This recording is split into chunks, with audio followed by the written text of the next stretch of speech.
Let's talk about the lunar eclipse happening in Virgo.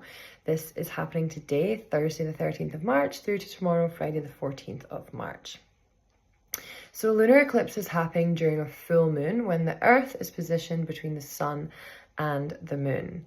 And the Earth aligns directly between the Sun and the Moon, which can sometimes give the Moon a kind of reddish hue, which is also why you might see lunar eclipses being referred to as blood moons as well. Eclipse season. We might hear this often. What is eclipse season? So an eclipse season can last usually from about 35 to 37 days. And it is when there will be a lunar eclipse and a solar eclipse within that period of time. Sometimes there's up to 3 eclipses. So it might be solar, lunar, solar, or lunar, solar, lunar. And essentially these are like powerful portals of universal energy where we are kind of forced to take a back seat on like forward action, things that maybe we've been planning for a long time, and we feel like we want to propel forward, but it can feel like there's a wall and there's some sort of like force pushing us back. So they're really a time for surrender and for introspection and reflection rather than manifestation or, making big plans.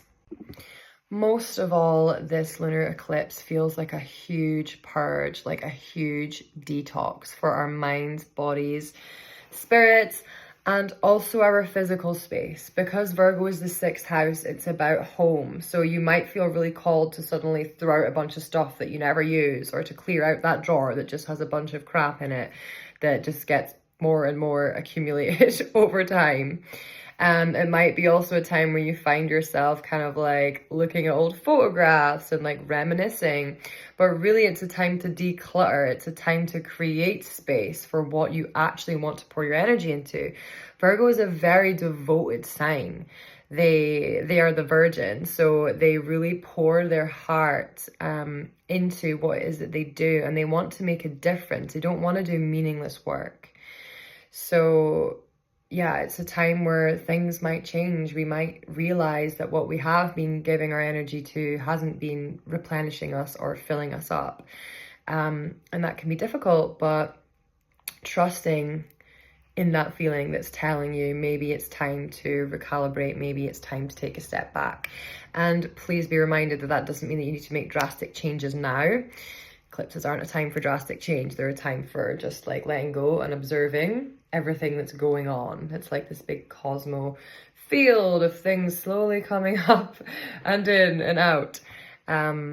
So observe and listen, but do your best not to take drastic action or plan ahead. Anything that is not in alignment right now will become very obvious. And this might just be the way in which you communicate. It might be how you show up in your relationships or your job, or you become aware of places or situations and people that you don't feel like you can be authentic around, or people, places, situations that don't appreciate you. These are all very common themes in relation to Virgo and the 6th house. You might also feel this new urge to, or inspiration rather, to work out and to get fit and to eat healthy and to be really mindful of what you put in your body and mindful of what you consume. And this is that 6th house influence. So it can be a really inspiring time, but to tread carefully with these changes and to not try and force yourself to make everything happen all at once. Also, Virgo is total perfectionist, so being compassionate with yourself. If something's not perfect, that's okay. It was never supposed to be. You can really tune into the beauty in your imperfections instead of seeing them as things that need to be deleted within yourself. So when we're working with Virgo in the tarot, we work with the Hermit card. And the Hermit is a wise man who has learned how to be comfortable in the cold, who has learned how to be comfortable by himself. And he stands atop of the mountain with his lantern, which lights the way for other people. So through his own experience, through his years of devotion to self-mastery and to listening to his own inner guidance and wisdom, it's very monk energy, the Hermit, he is then able to light the way for other people. And this can be simply by existing. It doesn't need to be, he doesn't really need to reach out to other people. He is just in this space where he can hold that light. And if people feel called to come to him for wisdom, they will. So the Hermit card is also the principle of completion, of introspection and space. And it is number 9 in the tarot.